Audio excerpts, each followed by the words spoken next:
I did hit rock bottom before I started Power of Positivity. I had transformed my life through positive thinking, but also a positive lifestyle. And today we're actually at 60 million followers with all of our collected communities. There are 24 hours in a day. I want to optimize every single minute. It takes only 3 minutes a day. Growth happens beyond comfort zone. Too many of us live with excuses of why we're not doing something. So many people are resisting what feels good and rest when that's actually an essential ingredient for success. How can they start expanding their comfort zone? If something's really uncomfortable, acclimate to it. If we don't have clarity on where we're going to go, we're not going to be consistent with growing our comfort zone. Evolutionarily, we are wired for this negative thinking. A lot of what we're worried about actually never happens. Gratitude is such an easy way to start practicing positive thinking. And the fact that it brings you so many positive emotions,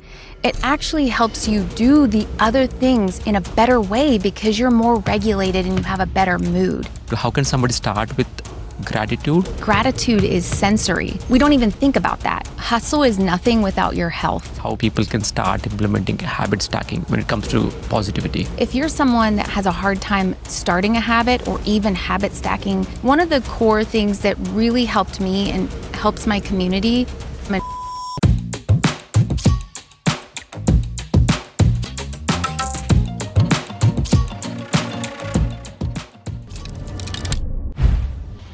Hello and welcome to the Compounding Project podcast, where we talk about taking small steps to become healthy, wealthy, and wise.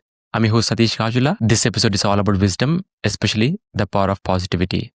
Our guest today is Kristen Butler, who is the best-selling author and founder of Power of Positivity, a global movement with over 50 million followers. After overcoming bankruptcy, depression, and being bedridden, she rebuilt her life through the very principles she now teaches. Kristen inspires millions with a belief that true happiness comes not from leaving your comfort zone, but from intentionally expanding it. With that, Kristen, welcome to the show. Thank you so much for having me, Satish. I'm excited. Yeah, I'm going to dive right in. So for somebody who has never heard of it before, so what is the power of positivity? Can you explain to that? Yeah, so I started Power of Positivity 16 years ago, and it was just with a mission to help bring more positivity in the world. I had transformed my life through positive thinking, but also a positive lifestyle. And there's just so much negativity in the world that passion is what enabled me to just start creating the community and sharing content consistently. And today we're actually at 60 million followers with all of our collected communities. So it just continues to grow and I feel so blessed.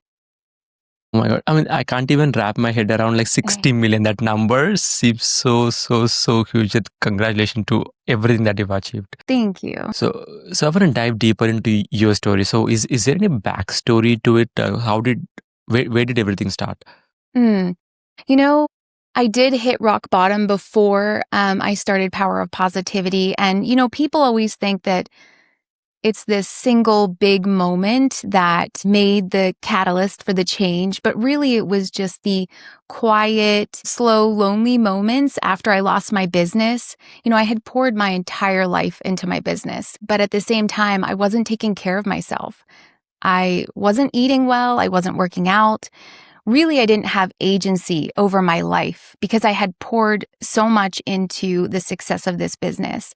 And so when it all collapsed, I felt like I didn't have an identity anymore, if you can imagine. And so I wanted to lay in bed. I just isolated myself. I closed the blinds and, fear started creeping in, shame, anxiety.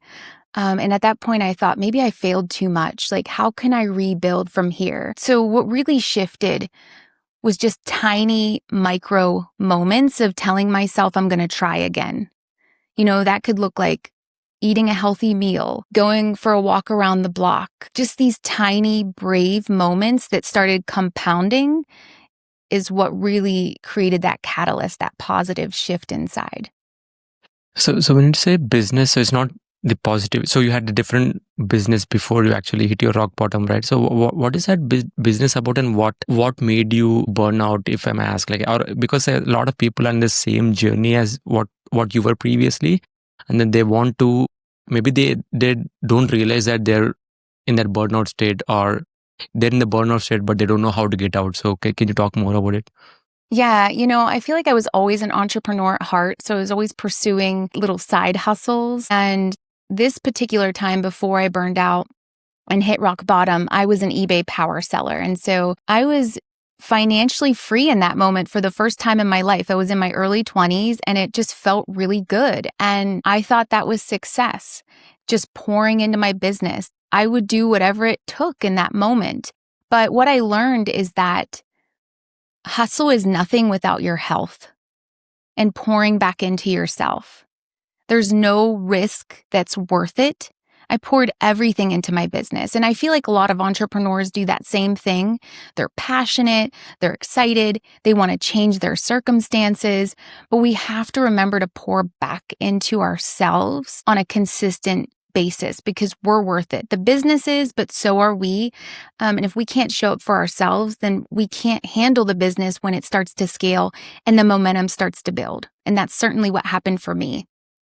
I love that. I believe I heard it on a Dairy of a CEO podcast where Stephen Butler was saying, like, health is like a glass table on top of which we have everything else, like, our career, our relationships, our hobbies and stuff, right? And then let's say if we lose our relationship, I mean, it can be hard. We'll get back to it, right? If we lose a job, we'll get back to it, but the table stays intact. If something happens to our health, and then if we lose our health, the whole table collapses and everything else collapses with it, right? That's such a Yeah, it's so beautiful good. analogy. Yeah, it really Yeah, is. I love that. exactly. And then so which points to the fact that like health is the foundation of everything. So coming back to your story, so you mentioned so you were in burnout and then you hit rock bottom, right? And then, so what? So you started like doing this micro improvement. So can you? So two things there. So what was the catalyst? Was it a book, or was it a person, or was it a quote, or was there any influence? And then next, like what were some of the micro improvements, and what areas was it impacting your life? It was a catalyst and also a gradual transformation. The crisis was very real for me, but the healing was slow and steady. And so it wasn't just, these fireworks and everything's great and everything's changed. I like to break it down into like 3-minute bursts because honestly, if we can win the moment, then we can win life. And so sometimes we feel so overwhelmed when we have so much to change, right? That it just can feel overwhelming. But if we can break it down and just tell ourselves, I'm going to win this moment with whatever habit we're doing, whatever action we're taking, then it's going to compound, right? Just like this podcast. It's all about compounding. We often think that success is just this overnight thing, but really there's so many layers. And so for me, I think it's getting to know yourself really well and to know what you like to do to create that positive change. What kind of exercise do you like? What kind of hobbies allow you to have fun and bring joy into your life? Prioritize that. What kind of work do you love to do? Is there a way you can delegate the work that maybe you don't necessarily enjoy doing so you can focus your effort on the things that bring you that joy? It's such a personal journey. And so it's always ever changing for me. I feel like I'm constantly growing and up leveling, that the things that I'm interested in change. And that's why even today I start to delegate those things. And then it brings me these new passion projects that help me grow and expand. Love that. Love that. So one thing, so when I started, so the name of the podcast is Compounding Project. So when I first started my micro improvements, right? One challenge that I saw was the results were not immediate. But just like you said, like I always thought like, success was just like one big life change event, but it's just that, it's not a once in a life transformation. It's just all those like small changes adding up. And then it looks like a once life transformation, but it's all those like, micro improvements added over time, right? So the biggest challenge is when it comes to results, like, you don't see the results like immediately. Let's say if you work out, right? You're almost the same, before and after you work out, or maybe 1 week after you work out. And even with a healthy meal, your weight is not going to change that much. And And there are so many other stuff like this, right? So how do you like stay consistent when you don't see the results? Like how do you keep implementing these micro improvements? Mm.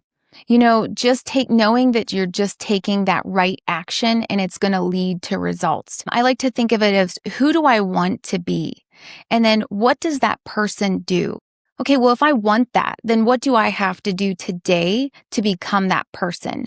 And when you think of it in that way, pulling from your future instead of leaning in your past of who you were, it really changes the game. So then you have the motivation to take these, make these habits and make these changes in the moment, because you know that it's going to lead you to that future self. And it does. That's what the exciting part is. But it's just showing up for yourself and counting every little action as a win. Sure, it's not the whole thing yet, but nothing grows that way. It's all in small efforts that lead to these, huge accomplishments. Like I said, Power of Positivity, it's 16 years old. Someone who's just started could not compare themselves to me because it's just different, We'll get back to the episode in just a few seconds. 94% of people who watch this channel haven't subscribed. If you're enjoying this episode, can you do me a quick favor and hit that subscribe button? It helps the channel grow and brings in even more guests so that I can provide more value to you in the future episodes. Now, back to the episode. Yeah, I think that one thing that you mentioned that I can relate to is like a comparison, right? Whenever I'm guilty of myself, like, I would compare like let's say my step 1 with somebody's like step 100. Yeah, right. Say, okay, yeah, I'm not getting the results. But if you see any like big, somebody who achieved like big stuff, they've been doing it for a long time. It's not like, it seems like an overnight success, but they have been doing it for a long time.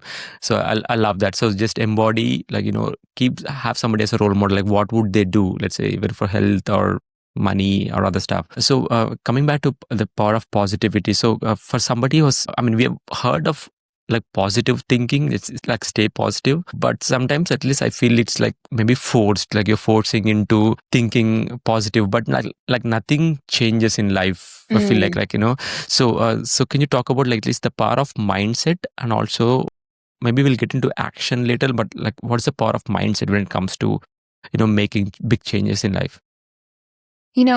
Thoughts are like your map, right? And you need your map to get to where you're going.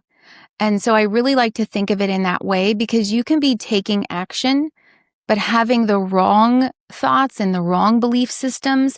And so you're not going to get the right result. So foremost, it's so important to change the way you're thinking. And how do you even know if you're thinking something negative or that's actually sabotaging you? You have to take time for reflection. And those negative thoughts will come up. Most of us have so many negative thoughts. We're just identifying them as true. But we can actually look at that thought and analyze it and say, is this really true?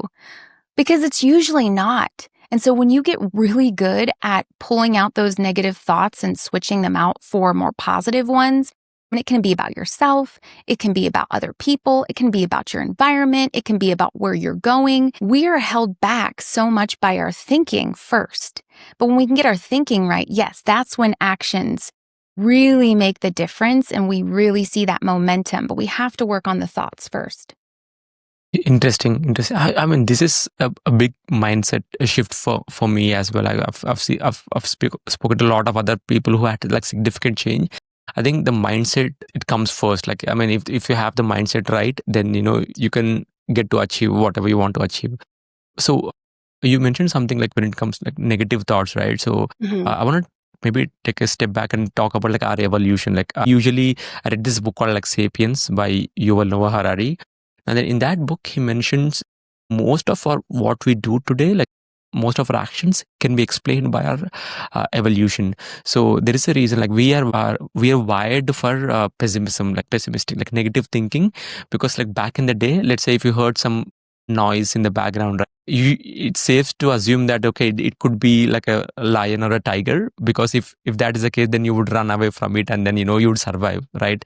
Let's say if that was your friend, and if you go and like try to like chat with like, that animal, then you're most likely going to die. So our evolution is wired us for like negative thinking, which is why we see like this. So no matter how much positive stuff we accomplish. Like if there is some negative thing, we'll be thinking about it like a whole day. It can disturb our day, right? So yeah. So coming back to my question, like, evolutionarily we are wired for this negative thinking. So how can somebody get out of it? You mentioned reflection, but can you like dive deeper into it? Mm. We are wired for that negativity bias for protection, and our nervous system, it's always trying to keep us safe. And so I think that is the stem of some of our overthinking or our negative reactions. But as far as strategy, I think leaning into that we can intentionally create a positive bias. So we don't always have to think the worst case scenario. A lot of what we're worried about actually never happens. And when we can be aware of that, then we have power over the agency of our life. And we can say, well, even though my brain is defaulted for this negativity bias, I'm going to claim this positivity bias and I'm going to intentionally train myself to think more positive. One of the core things that really helped me and helps my community, in fact, it's the reason I created my gratitude challenge, is that gratitude is such an easy way to start practicing positive thinking because we're looking at the world through a lens of criticism and negativity. And it can be overwhelming to think about, well, how do I change that? And how do I change it quickly?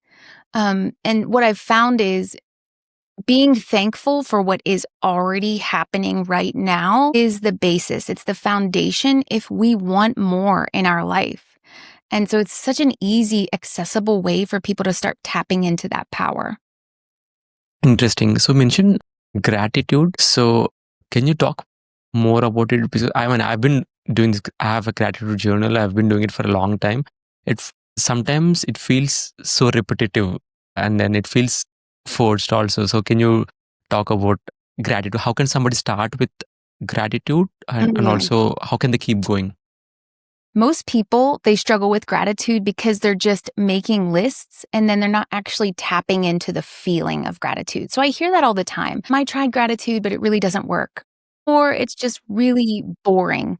I can't focus on it. I don't see any changes. And I actually believe that gratitude is sensory.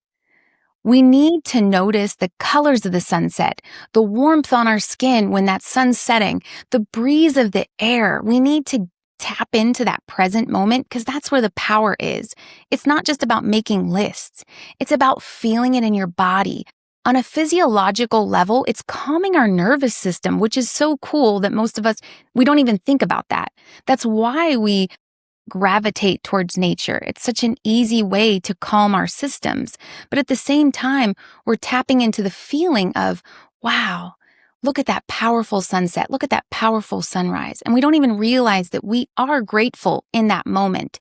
So again, it's about that feeling and then carrying that feeling into other parts of our day. Grabbing a cup of coffee and not just running out the door trying to sip it down. Maybe sitting down for 2 to 3 minutes and looking at the consistency of the coffee, smelling it, tasting it slowly. There's ways that we can tap into the power of gratitude, that we can truly feel it and know that it makes a difference because it's calming us. It's making us feel happier. We're actually enjoying the present moment instead of just rushing through. Yeah. I think so. So most people, I've been doing this for a long time. So I've read your books. I've been doing this for a long time, and I've seen the change. Like, overall, like I just feel good. Like, that's how I can put into it. Like, I feel good. If I feel good, I'll just keep repeating it. So this inner calm and stuff. But if I rewind back to my maybe like 5 years or 8 years older self of me, right? Younger me, right? So I always used to dismiss this idea because there are 24 hours in a day. I want to optimize every single minute. I'm so busy, like, it feels like this takes more time. Like you mentioned, enjoying the nature or, enjoying the coffee or not rushing through things. Right. So for somebody who's very busy, so how can they start implementing it? Right. For a busy person. I've designed my books and my courses and challenges all around for busy people. Honestly, I feel like everybody feels like they need to catch up, things aren't exactly the way they should be, and they don't have time to practice something like gratitude or positive thinking. But the truth is, it takes only 3 minutes a day. And science backs that up. It doesn't take 30 minutes or an hour, even though if you really need it, that could be great too. But literally, I like to tell people to habit stack. So think about something that you're already doing and then add that in. And it really doesn't feel like an extra thing on your list.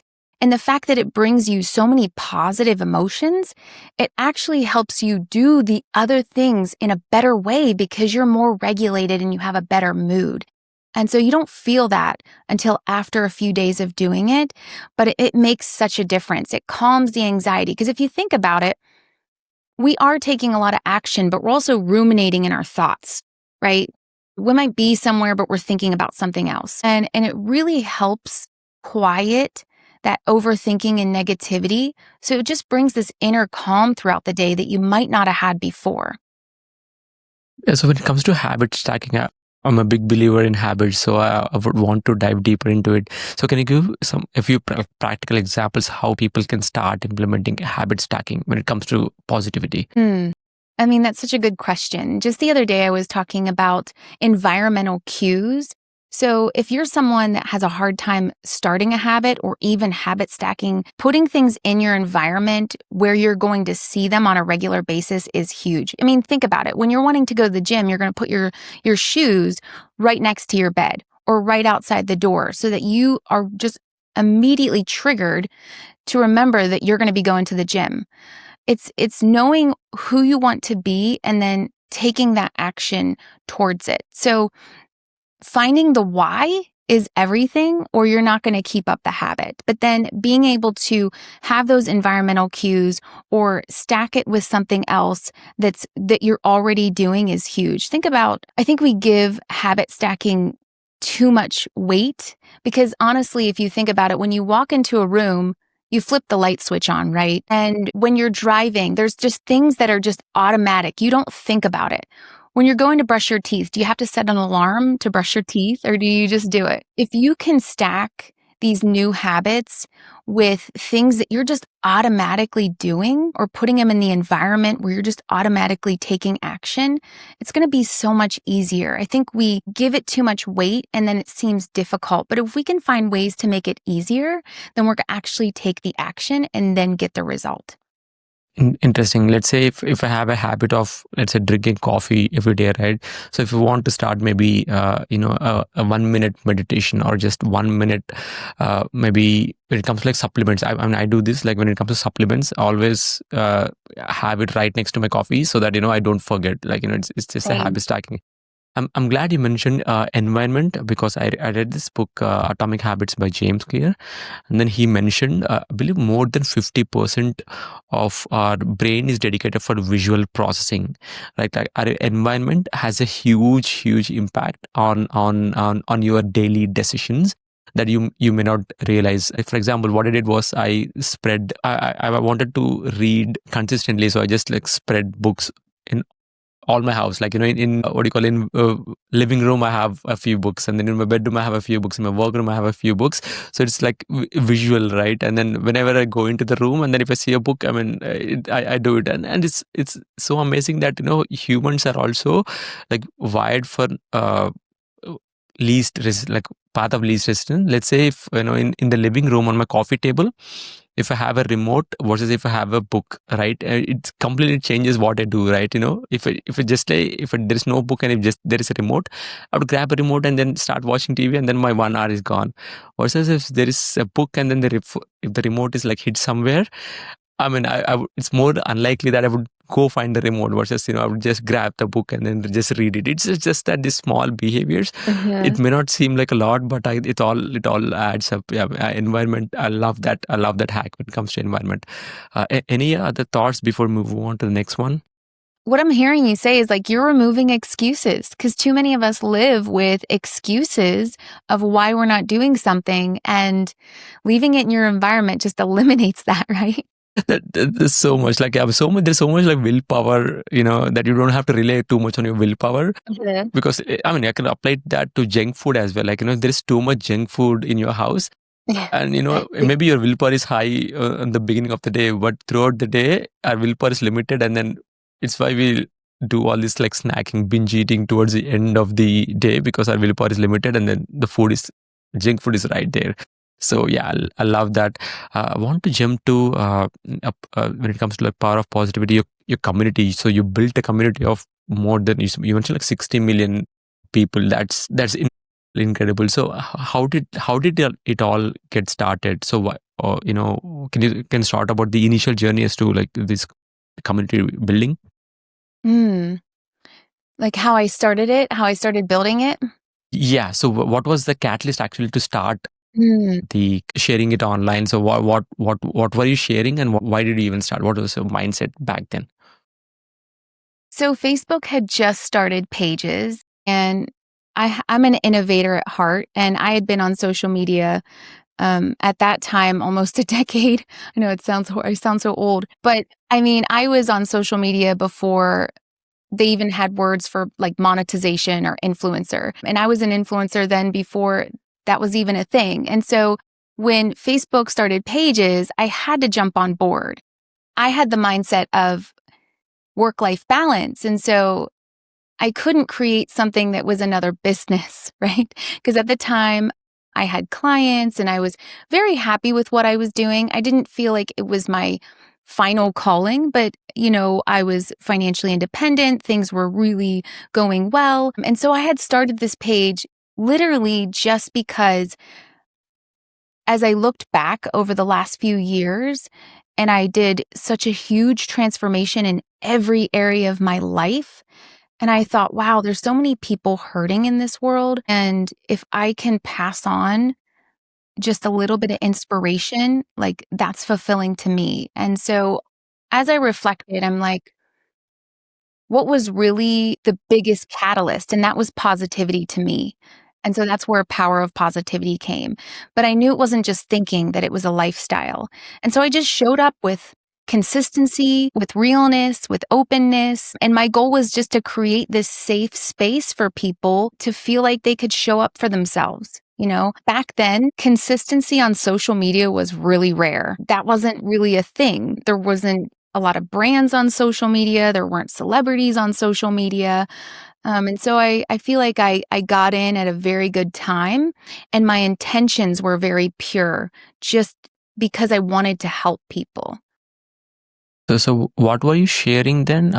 Was it quotes or your own like reels or videos back then? I don't know how it was. Yeah, they didn't have videos and stuff like that. So it was text updates like quotes, affirmations, tips about like I was really big and I'm still am into health and making healthy choices. It was just consistency. I was just sharing some sunshine every day. And I wasn't monetizing or anything. Eventually it turned into posters, quote posters, but again, this was very early on, 16 years ago.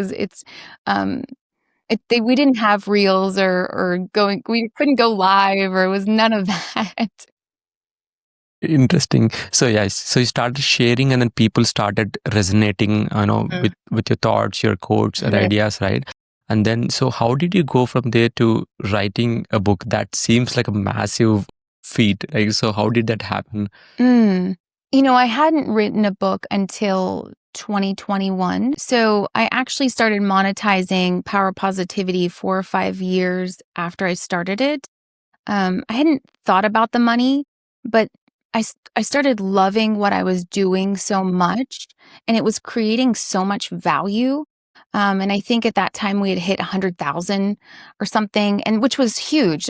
There were really no other pages that had that many followers. And so I thought, wow, how can I monetize this? And I had a background in journalism in high school, and then I went to journalism for college. So I started a blog. Well, powerpositivity.com, but it was blogging back then. And I just started writing and sharing more information than what I could share in the text updates and the quote images. And it really resonated with people. And at that time, there wasn't a lot of other content creators. So I had the ability to reach a lot of people because it was rare. People weren't sharing things in that way. And so to go back to your question about my first book, I'd always had a dream of being an author. I mean, in third grade, I had told my teacher that I was going to write a book, and she kind of looked at me like, you can't even read a full novel. How are you going to write a book? And I remember that moment like, wow, I'm going to do this. Like I can feel this inside how important this is. And so I had started writing the book for several years, and I was, of course, every writer has those doubts like, are people going to read this? Is it going to be received? And I just thought, what I'm going to do is I'm going to share my honesty about what I know has worked for me and what has been working in this community. And I'm just going to go for it. So I self-published in 2021. And it was so well received. I was so emotional because I didn't really have any expectations but just putting it out there. After that, I started working with Hay House, and I've written many more books since then, but that's how the journey started. That's inspiring journey. So I showed the books before we hit record. So I have this 3-minute positivity journal. I am a huge fan of your books, The Comfort Zone, and also Thank you. The Key to Positivity. And I have other books as well, which are on my Kindle. So yeah, thanks for writing them. I mean, they're absolute game changer. Thank you. So one thing I want to ask is like, you have a unique take when it comes to comfort zone. So I read your book, Comfort Zone. So you have a unique take. So when it comes to comfort zone, the only quote that comes to my mind is growth happens beyond comfort zone. That's the only quote that comes to my mind. And then sometimes it feels, extreme because, it feels like, okay, we have to get out of our comfort zone, and then maybe once I have willpower, I'll do it. And I get busy, and then, life gets in the way, right? So, but you have a unique take when it comes to comfort zone. So can you talk about that? Yeah, thanks for giving me the opportunity to share about this because my opinion and my perspective is very unique, but I feel like it could help so many people that want to grow and they want to expand their life, but they just keep living in these cycles of burnout. So I used to live outside of my comfort zone. I thought that that was the only way to achieve success. And what that led to was anxiety, burnout, shame. And I'm seeing it so much in the world today. We are chasing something for comfort, and yet it's ironic because we're withholding that from ourselves. So that's why I actually teach expansion. Imagine your comfort zone as a room, and you're not going to run out the door, right? You're going to make those walls bigger, and you're going to expand. Because what I found was what you resist, it's going to persist. And so many people are resisting what feels good and rest when that's actually an essential ingredient for success. And so when you honor your comfort zone, you're literally feeling physiologically better in your nervous system and in your body. So you want to first be regulated. And that's what that allows us to do. And then you want to expand from that place. And so you can lean into flow and creativity and sustainable growth. There's passion in there. We don't want to just keep going through cycles of burnout and then collapse and burnout and collapse. We want to learn to get comfortable with our comfort zone, understand it, and then take action to expand it, to push the boundaries. And yes, that can feel unfamiliar and uncomfortable. Growth does feel like that, but it's temporary. As we're growing, it's not something that's sustained. And I think our society just lives in this sustained, uncomfortable, and unfamiliar place. Okay, so yeah, so how can we apply that to real life? Let's say when it comes to, I'll take an example of working out, right? So we know that, okay, when we work out, when we push our limits, and slowly, we'll build a body that we want to achieve, right? So let's say if somebody has that goal, but they always stay in that comfort zone because humans, we are like a path of least resistance, and we want to be in that bubble, like in that comfort zone. So how can they start expanding that comfort zone to maybe start this exercise habit? Satish, that's such a good question. And I do feel like often when we think we're in our comfort zone, we're actually in our complacent zone. We are afraid to take action. There's something there holding us back. And so honestly, overcoming that feeling is moment by moment, and it's one habit at a time, just like you talk about.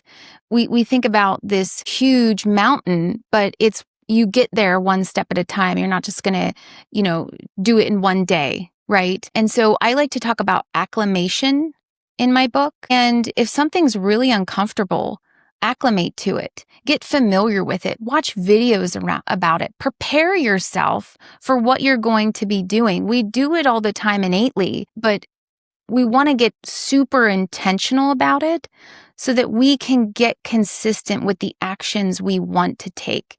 And I really feel like knowing where we want to go is pivotal in that. If we don't have clarity on where we're going to go, we're not going to be consistent with growing our comfort zone. Does that make sense? So yeah, it makes perfect sense. So you're talking about like acclimating to what your goals are going to be, so that it doesn't look like a shock to your body, right?